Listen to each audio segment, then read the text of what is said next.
Welcome back to another episode of Beers with Max. Don't worry, be hoppy. That is what I'm drinking today, Wormtown Brewery. It's a full pint. It's 6%, and I do have calls this afternoon, so I apologize to those people. But for the time being, Leahanne Hobson, ladies and gentlemen. And Leahanne did not cheat us on the beer selection. She's coming to us from Vienna, the capital of beer. And what are you drinking today? I am drinking a Wieselburger. So if you want to try it, you have to come over to Vienna. Well, the bottle looks very regal. It's like something they would hand out at a king's something. I have no idea if the analogy escapes. Nope, something we drink every day. So nothing too formal, and I even have a really nice glass. I know you. So you're okay. You're perfect for the show. Great. What do you do professionally besides scope out the best beer in the world?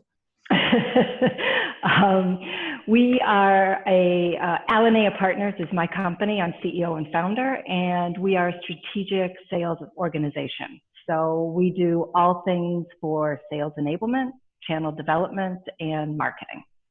How'd you get into that? Got into IT and Telco doing channel and marketing many years ago, starting in the States with a small PR agency called Copperthorne and Bellows. I don't know if you're familiar. I'm not. They were bought by Porter Novelli about 4 or 5 years after I started there. And so I was looking for something new and different, and decided to take some time off, moved to Vienna, ended up here. And during that time, I worked for IBM, I worked for Lucent, and then I spun and worked for Avaya.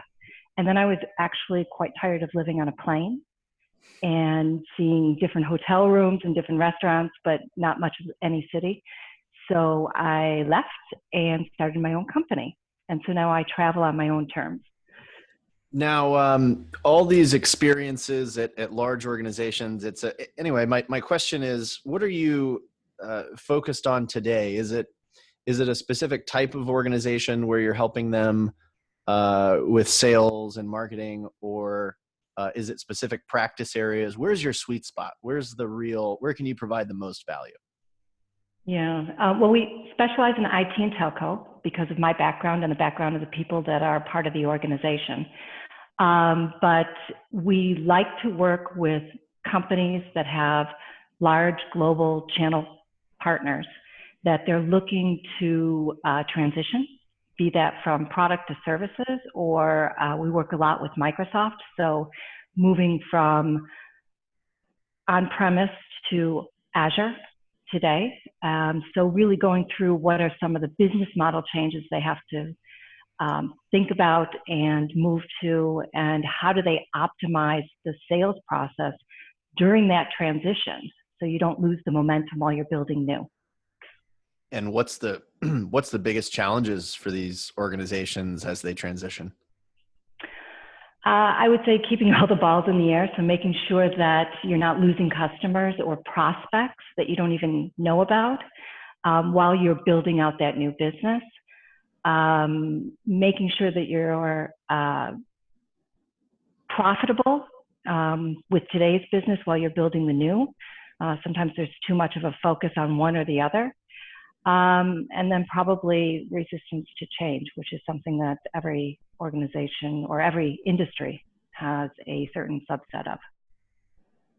So as you know, we'll probably eventually talk about, that magic word, productization, and talk about business models. But, for the time being, how are you, what is your special sauce? How are you going about solving these problems in the way of strategy, in the way of services? I know you do some assessments and you've got some things. So how are you going into organizations and helping them navigate these changes? Yeah, so while we are a sales organization, what we've decided to do early on is to really focus on offering services as a product. So we've productized them. And one of our flagship products is called the Sales Journey Assessment. Now, some people and companies that have worked with us in the past know that it is sometimes referred to as secret shopping. And we do that in a B2B versus a B2C environment, which is more unusual. It's done quite often in a B2C environment. And so what we do is take on a persona that we agree on, define a solution and a value to it, and then we go about shopping. So everything from Google to the website, construct of the offer, the sales engagement process, all channels, purchasing, activation, and then usage and support.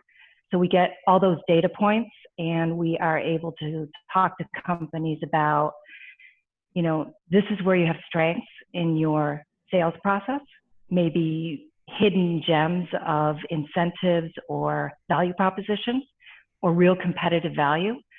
And then these are the areas where you're probably losing customers and prospects, or where the journey is a little bit confusing, or where they can improve it based on trends.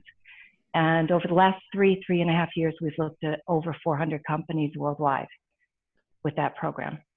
So as you can imagine, I talk to a lot of people that do sales assessments. And in my, I guess it's been hundreds of interviews now, I've never heard anybody talk about using this approach of secret shopping. Okay. It's something I actually did years ago when I was at Avaya and Lucent, and it was really expensive at the time. And we've been able to create a price point that we can scale it to worldwide. But it continues to be really valuable. You were going to say something. I'm sorry. Yeah, no, I'm like, if you're watching the video, you could see me just like start to build excitement and I start moving around. So yeah, you can see from my body language. But when you were saying you've done this for about 400 companies now, it strikes me that knowledge in and of itself is an asset that could provide a lot of value. The trends that you see, the strengths on an industry level or sub-industries. Have you thought about monetizing that knowledge specifically, or has that been on the roadmap? What are you doing with it? Yeah, it's on the roadmap. Right now, we use it for a couple of different things. One, new business development, obviously, and two, back to the core clients that we work with. So going back to a Microsoft to say, okay, we looked at X number of your channel partners. These are the programs we think you should focus on. These are areas that all of them or almost all of them are having challenges with. And these are the programs that maybe you don't need to focus on as much. So core feedback to an organization. In addition, we quite often are asked to do best practice sessions. So to talk about, for example, if I have a business model that means I want 100% marketplace and digital sales process, say for software, then what are the best practices in that range? Who am I competing with? And how can I make sure that we get the full process down to provisioning time locked? We also do that for telcos. We've looked at quite a few telcos globally.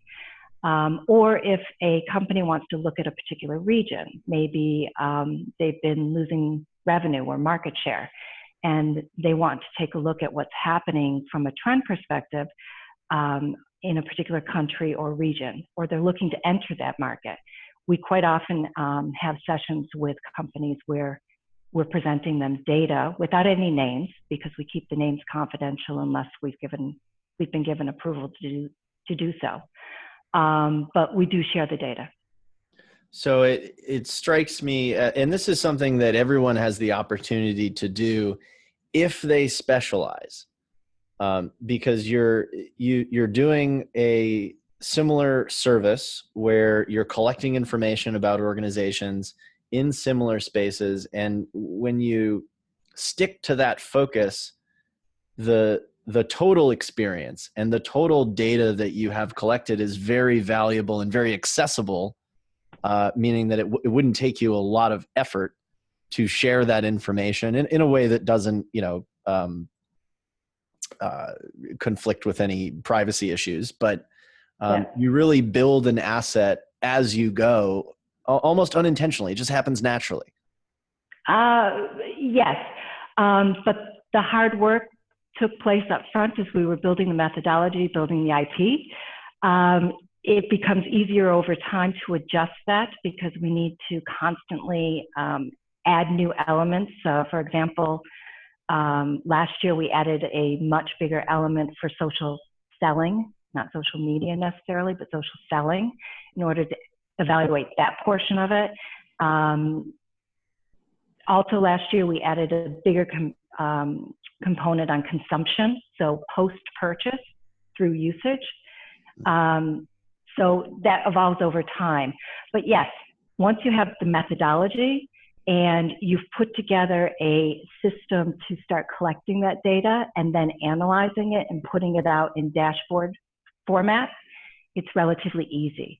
One of the first struggles was we collected a lot of this data in the very beginning, just in Excel spreadsheets, which I'm sure a lot of companies can relate to. I'm one.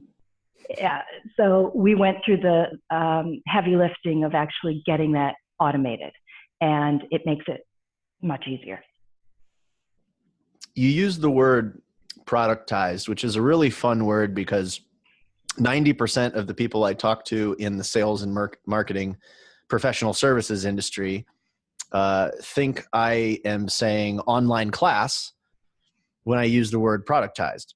And during our early conversations, Leahanne, you were talking about how you really learned about productizing consulting solutions and productizing services from the large organizations that you worked in. So tell me about what productized means to you. What is the black and white determination of whether or not you have productized a service? Okay, let me first say where it came from. When I started the business in 2005, I was basically a consultant.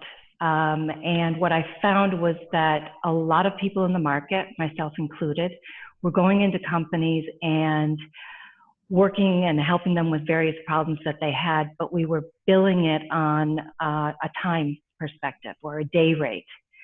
And over time, I felt that I was running into situations first where expectations were maybe changing.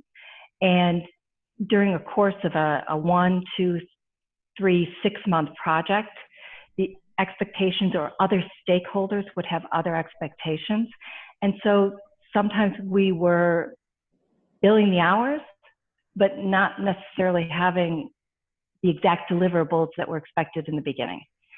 And so that was my first challenge or realization. The second was that I started to grow and other people were delivering similar programs or similar consulting.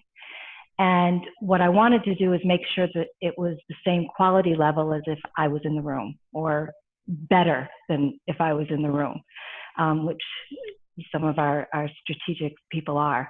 And so I started to put together offers or products that were definable, had a clear deliverable, a clear time frame, and a single price.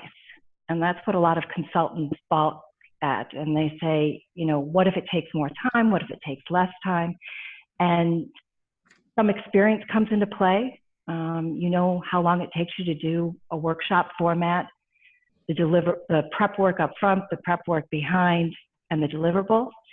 And quite honestly, if you get good at it and scale it, maybe you make a little bit more margin, but you get pretty good at making sure that you're not losing when you set your price. Well, it also seems that repetition comes into play here. The more you repeat something and eliminate the variables in your consulting offering, the faster you will be able to determine how long something that's definable really does take. Exactly. And so, if you were doing these sales journey assessments and 50 other things all at the same time, you probably wouldn't be where you are today with the sales journey assessment itself, which to me just reeks of differentiation. I mean, that to me, that's like, wow, something that is, it makes sense with your background.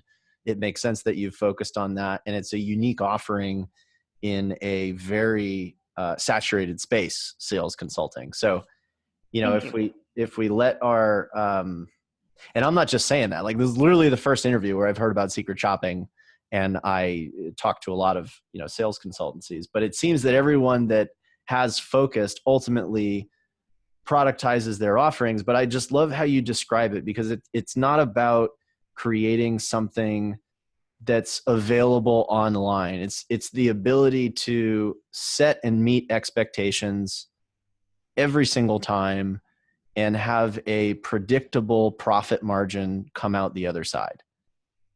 And that is the difference between consultants that when they take on a client, life gets worse, and consultants where they take on a client and life gets better. That is the difference. Yeah. And it also allows you, as you said earlier, to have an apples to apples comparison, so you can start to collect that data and then feed that back into your programs. So it's one thing to say, we think this is a really good idea because we have experience, and this is, our advice. It's another thing to say, we've looked at 400 different companies, and, for example, only one out of every 3 of them is actually sending a proposal when one is requested. So 2/3 of the market are missing that opportunity.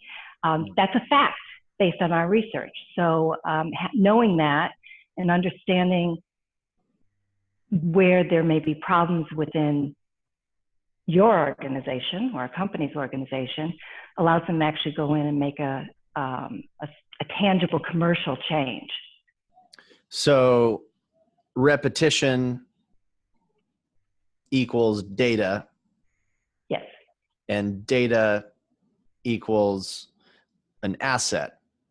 What I mean by that is I could imagine that sometimes companies say, great, we'd love to work with you on this consulting engagement and to do the assessment. Perhaps our budget's lapse 3 months from now. In the meantime, can we purchase that research so we understand where we should be focused and where we should be looking? So just a clean purchase of the data as a knowledge product that you've accumulated over the years.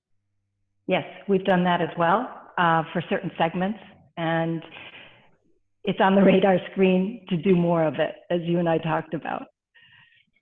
Well, brilliant stuff. Okay, now we can move on to what I usually call the fun part, but that, to me, that was fun. That's like, I hope people take away that productizing is about treating the service like a product. You don't see Nike going, well, I don't really know how much it costs to make shoe number 12. They don't do that. You would never do that in a product business. And the mentality and the mindset is you should never do that in a services business, because you create a self-fulfilling hamster wheel or quicksand. So my question for you now is about, the business model and the vision for how you balance your personal life and the business. So what's the vision for the business? Are you growing through employees? Is the vision to use this intellectual property you've created to certify and license other professionals, other third-party professionals to deliver this content? What's on the roadmap for how you contribute to more people with less effort? Okay, let me answer first by saying what is not on the roadmap, and that's world domination. We're not looking at being the biggest. We're not looking at doing everything. Since the very beginning, I referred to the organization as a boutique shop, and that's because I don't want to live on a plane like I used to. I always say, I laugh with everyone and say, I woke up at 40 and realized I lost my 30s because I was just working all the time. So that's important. The organization is structured in a way that's quite flexible so that we can scale as we need to. So that's the first thing. It's what we call a liquid organization. We don't have any employees. Everyone who works for us wants to work for us. and has a specific skill in sales, channel development, marketing, and languages, because we do so much work internationally. And there are some people who work 99.9% of their time with us, and there are some that work when we have specialized needs. So a collection of strategic partnerships, you'd say? Yes, they're usually freelancers or small agencies that have a common interest, and we generate demand for them. So that's why they stay. And we've had people that have been with us since the beginning, and it works quite well. If you generated demand for me, I'd stay. Yeah, okay. That makes sense. I mean, that's the truth, you know, giver. If you're putting food on someone's plate, they tend to stick around and they tend to be passionate about what you're doing, which for some reason isn't the same with employees. But anyway, we won't get into that. Go on. It can be, but what I like and what I really find is that people really take ownership of the organization and what they do. They find that they can either work on other things or do other things, whether it's a side gig, whether it's, you know, sports or music or whatever it is, that family, whatever they have, they find that they can balance their time better that way. And I do as well. Well, you said they work with you because they want to. Yeah. And that it kind of just hit me that's the difference between growing with self-motivated, self-organizing entrepreneurs, you might call them, as a catch-all for freelancers, agencies, entrepreneurs, and employees. The difference of people that want to work with you versus need to work with you. Yeah. Yeah, exactly. Exactly. So that's to answer your first question. The second question was about what's next, business model wise. So what we're looking to do is, of course, bring on more clients to do sales journey assessments or secret shopping, whichever you prefer to call it, as well as some of the other products that we have and services that we have. But one of the things that I've been spending quite a bit of time on recently is looking at the way that companies that are currently offering products and services are now going to be offering more services.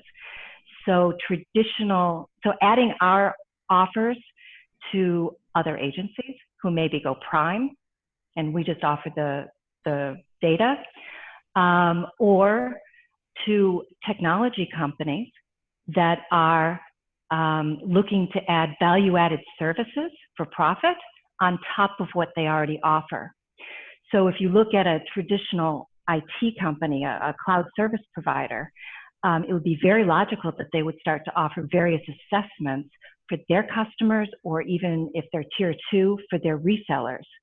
So this and some of the other things that we work on, some of our other products, are perfect additions to sell through their sales organizations, whether they're online or people-based. So the future is expansion through strategic partnerships that could bring you into more opportunities based on your unique offering. Yes, but non-traditional partnerships. So, for example, we were speaking earlier with a company that has a very interesting marketing automation software. It does lots of different things, and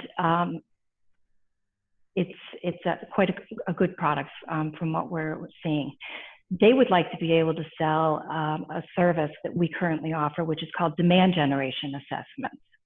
And just quickly, that is a process where we evaluate the maturity level of a company to capture opportunity throughout every touch point in the organization, not just the ones through marketing or sales. Bring them into the organization, nurture them until they're ready to be handed to sales, close, and then feedback. And we look at a number of different things. We look at corporate guidance and leadership. So is this coming from the top? We look at resources and budgeting, technology, which is why we were talking to this company I just mentioned, content, inbound, outbound.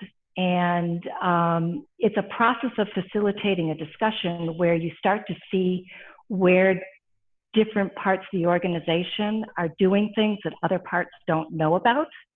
And so it hasn't been brought together as a holistic end-to-end process or engine, as I like to call it. So that is something that they would like to sell in order to tag their software on the back end of that as part of the recommendation once this service is offered. So a sales organization could do the same thing with a sales journey assessment. That make sense? It does. And again, I think it stems from your focus. And when you have a unique offering, all of a sudden everybody looks at you not as, am I competing with this person, or that's great that you're doing this, but wow, that's so unique and it's so well understood because it's unique and because it's simple, that they can see how adding something so simple to their business model would be beneficial. Yes, and that goes back to your productization description. Right. It's always, it's always telephone tag. How, if you were to explain your offering to somebody, a 7-year-old, and the 7-year-old had a cup with a string on their ear, and they did that thing where they'd tell the next 7-year-old, 27-year-olds later, what would your product be? It's a fun test. 27 later, what would it be? Secret shopping, but I know. So yes. I get it. A secret shopper. Yeah, duh. I get that. That makes sense to me. So it's not only unique, but it's simple. And you've landed on something that is unique, simple, and I haven't heard of people doing it, at least not as a focus. Of course, you could have people say, oh yeah, well, we also do this, but to find someone that has been doing it for so many years and has the validation, it just strikes me as something really unique in the marketplace. And I know that's true because I've got about 5 people that I would love to introduce you to. Thank you. Because I know they're going to say, how did you find this person? This is amazing. I know exactly. Software companies, sales consultancies, marketing agencies, you name it, because none of them are doing this very simple thing. It's complementary to all of their value propositions and everything they do today, but it is not something that they specialize in. And the other thing that I find about knowing people that specialize is that it makes me more valuable. I will be more valuable to the people I have relationships with if I can make an introduction to you because of how unique and valuable you are. Absolutely, and that's the whole game around social selling. It's the same thing we've always done, but now it's being done, and that's how we met. Now it's being done in LinkedIn and Twitter and Facebook. And that's how we got connected. So. Well, fine. Look, I could talk to you forever, and I try to give my listeners a break by keeping it to 20 minutes, but whatever.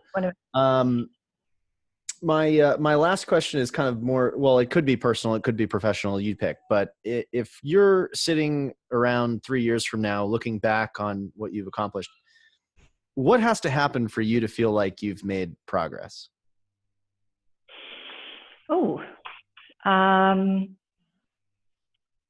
We have to still be working with clients that we're working with today, so they're happy and they stay with us. We have to stay in our new office because we've moved 3 times in the last 2 years for various reasons. So this is our new office. We want to stay here. And I need to, I want to see that we've signed at least one major contract with a key non-traditional partner. So, and I hope that happens I suspect it'll happen in less than 3 years. Well, so what about you? if you can maintain your relationships, if you can stay in one place, if you can sign on a big deal, what's your personal compass to say, yeah, my life has gotten better and I haven't sacrificed this vision of contributing to people with, you know, not sacrificing my personal life. How do you feel like you've made progress? Well, I think that it really comes down to having made a decision to continue to formulate the company the way that I have in order to make sure that I have the right amount of time to do, you know, the professional and the personal. Quite honestly, I do this because I like it. I enjoy it. It's fun. And I really get a kick out of the sales journey assessment programs in particular. I still lead that program. Other people lead other programs that we have. But I just like it. I like the data we get. I like the interaction with the different companies. I love to have a conversation with the sales director where they say, you know, we are growing really fast. We know everything's not perfect, but we had absolutely no idea where to focus and what was the priority in that area. And because we've done this assessment, we now have an idea and we have a plan. And then to follow up with those companies, which we do regularly, and to see that they're making progress with that, I get a kick out of it. I like that. And that's a big part of who I am and what I do on one side.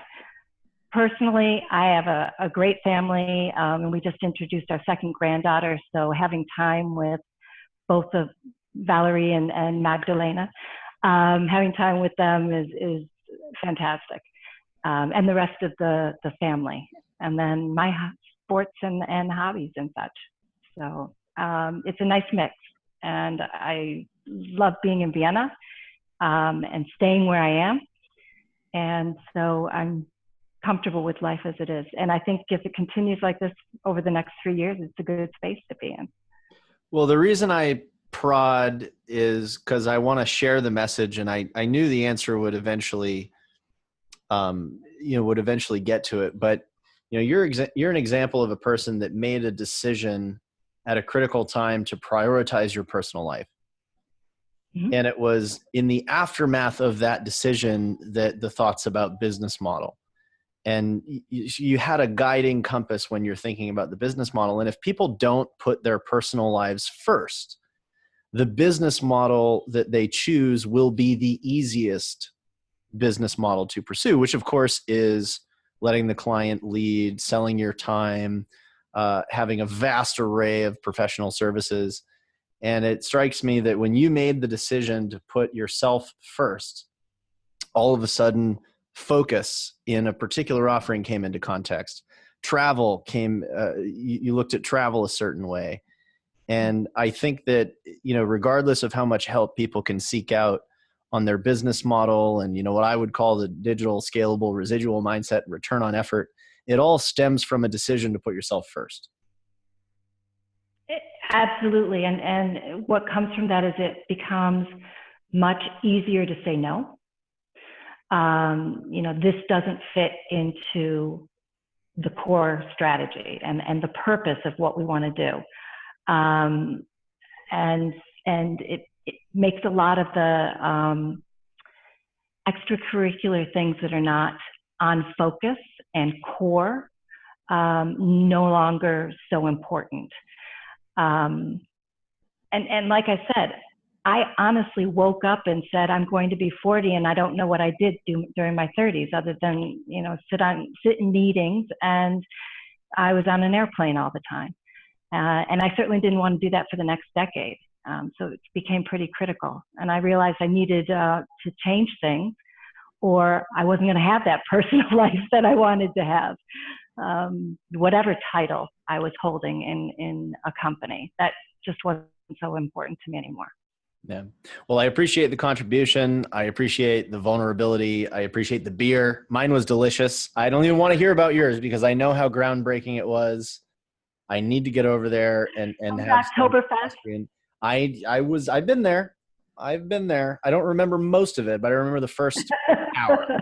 That means it was a success. It was a success, and I was not forcefully removed by the German police, which was definitely a success.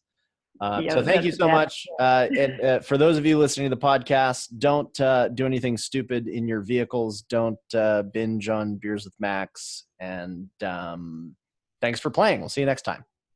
Thank you, Max.